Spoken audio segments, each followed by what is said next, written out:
Welcome. Welcome to the Deep Dive. Today, we're talking about something we all engage with, like every single day, food. That's right. But we're going deeper than just, fuel. We're asking, can a simple dish, maybe a traditional one, actually make you happy? This is a great question. What's the real emotional, the cultural role these foods play, way beyond just keeping us going? Yeah, that's exactly what we want to unpack today. How these meals, these often very old meals, aren't just about sustenance. They anchor our identity. They connect generations, and maybe surprisingly, they link directly to our well-being. Okay. And for this deep dive, we've pulled together some fascinating sources, everything from anthropological studies to really current psychological research. Right. We'll explore why certain traditional dishes stick around for centuries, what they give us besides taste, things like memory, ritual, really deep meaning. And can we even capture that feeling today in our, super fast-paced lives? That's the big question we'll circle back to. Can we tap into that emotional power now? Okay, let's dive in. First off, I think we can agree, food is rarely just food. It's loaded with meaning, isn't it? A cultural artifact. Oh, absolutely. The anthropology of food perspective really highlights this. Food is kind of in this interesting spot. Yeah. It's obviously natural. We need it to live. Sure. But it's also profoundly cultural. And what's fascinating is when we share food, especially someone else's traditional food, we're not just tasting it. Right. We're kind of internalizing the meanings, the values associated with it by the people who made it, by the society it comes from. So eating together is actually building something. Exactly. It's central to creating and reproducing the social body. Shared eating builds and strengthens those social ties. It lets everyone absorb shared meanings, shared values. It reinforces group identity. Basically, it's how a group understands itself. I can really see that. Can you give us some concrete examples from the research that make this tangible? Definitely. Think about ritual foods. The sources mention zanzi, those sticky rice dumplings for the Dragon Boat Festival in China. That's not just food, right? It's tied directly to a specific cultural event, a ritual. Yeah, it marks the time, the occasion. Precisely. And beyond special days, cultures define themselves by what they do eat, food prescriptions. Like short grain rice being really key for Japanese identity. Ah, okay. And just as importantly, by what they don't eat, the food taboos or prescriptions.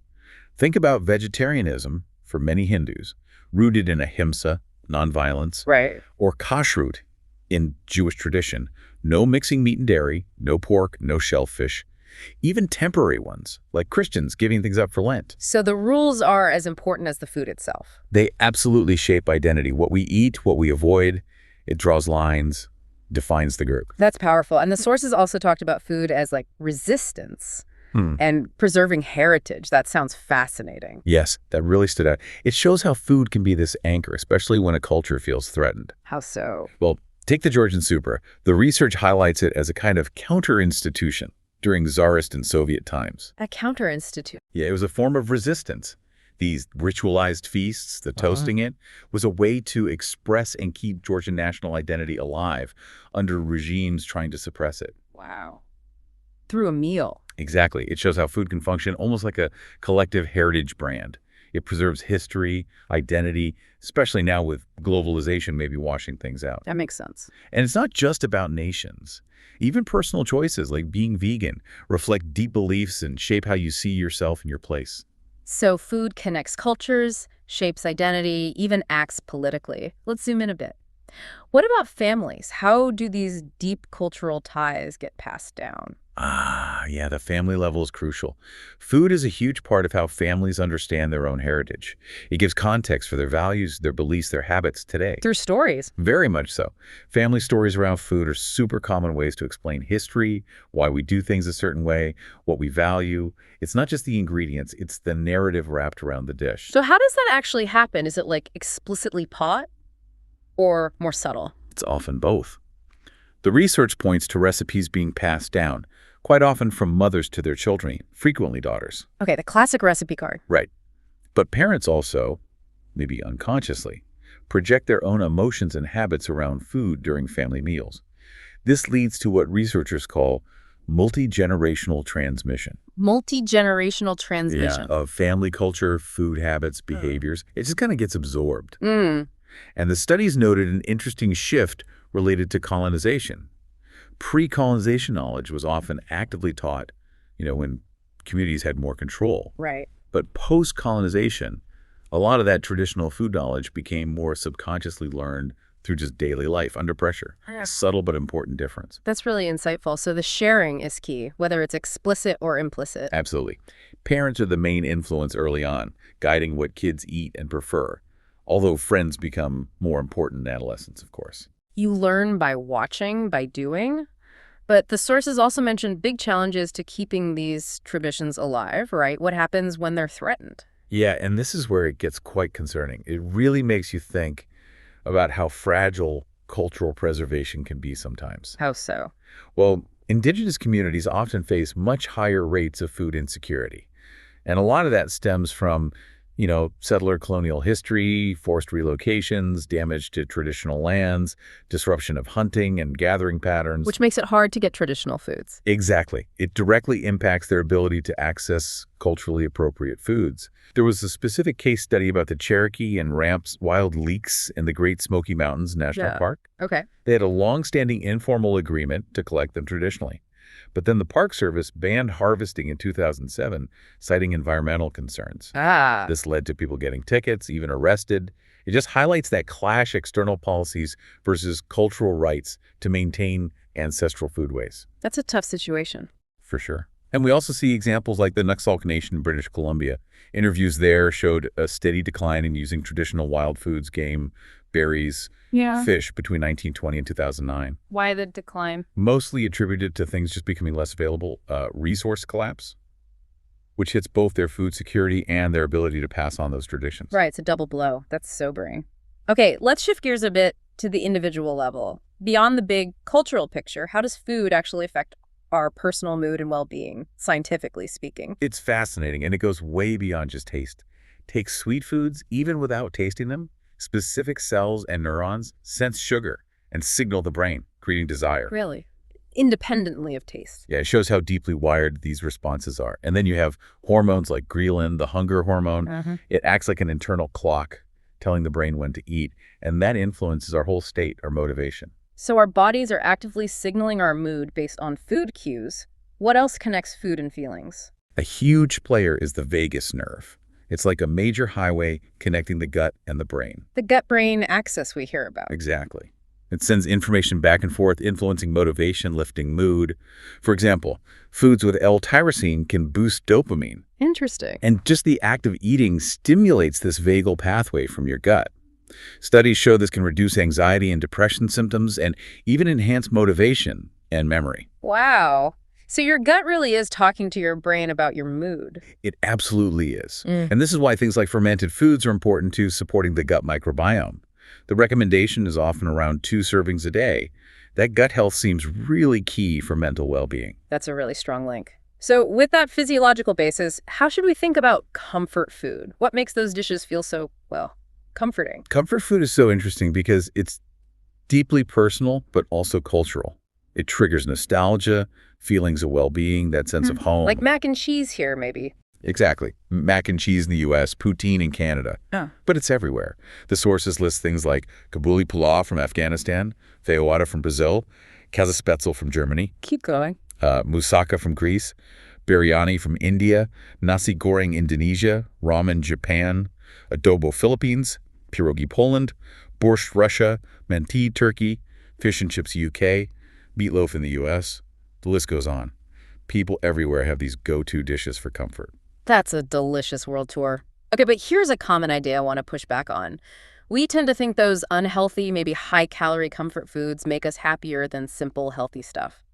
Is that actually backed up by the science? This is where the research throws a curveball. It's actually quite surprising. While we often believe that sugary, fatty foods taste better and boost our mood more, studies looking at experienced happiness while eating found something different. What did they find? Post hoc analysis in one study showed no significant difference in the happiness people felt while eating unhealthy sweets compared to healthy things like fruits or vegetables. No difference. Seriously. Seriously. And get this. In that same study over 8 days, eating vegetables actually contributed the largest share to overall eating happiness. Vegetables. Wow. Yeah. And other research backs this up. Healthy eating fruits, vegetables, was linked to significantly reduced stress and depressive symptoms, especially in students. Things like walnuts seem to lift mood too, possibly because of antioxidants.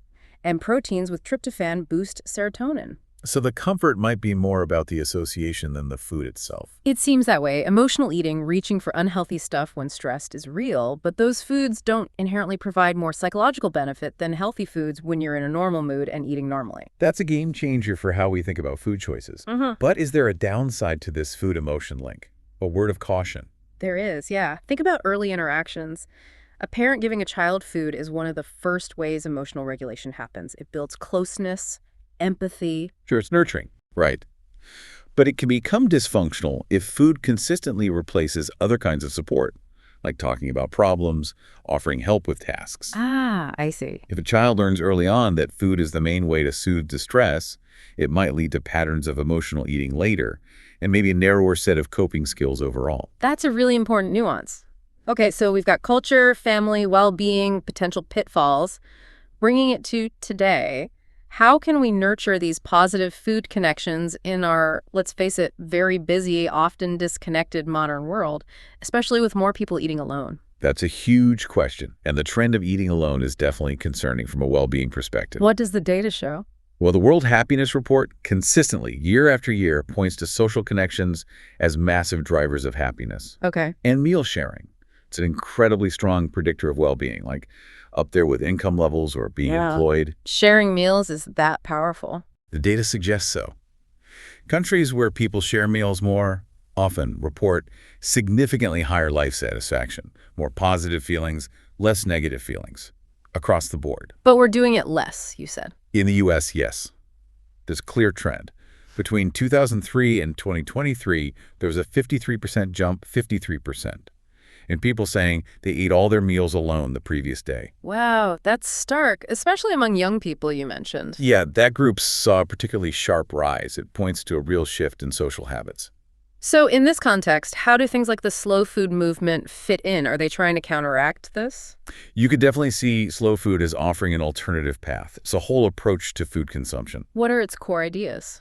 Their principles are good, meaning tasty, high quality, clean, meaning produced sustainably, humanely, environmentally sound, natural, seasonal, often from small producers, and fair, meaning economically and socially just for the people involved in producing it. Good, clean, fair. Okay. What's interesting is, unlike a lot of government food guides, slow food doesn't primarily focus on, say, preventing chronic disease through nutrition stats. Oh, what's the focus then? It kind of assumes food is healthy if it meets those clean criteria, natural, no artificial stuff. The focus is more on the sensory experience, the cultural value, the local economic and ecological connections. More holistic, maybe. You could say that.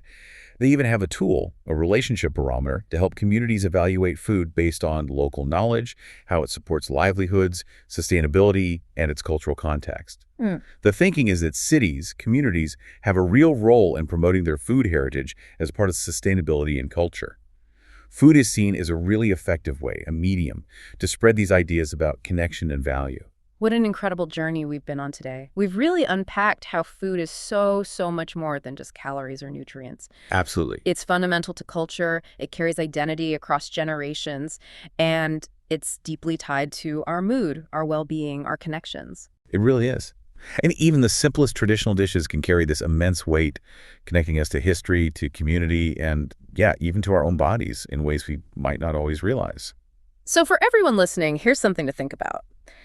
In this fast-paced, globalized world where maybe you eat alone more often than you'd like, how can you actively try to reconnect with that rich power of food? Yeah, maybe it's exploring your own family's recipes. Or making a point to share meals more intentionally, perhaps. Or supporting local farmers and traditional food systems in your community. Lots to chew on.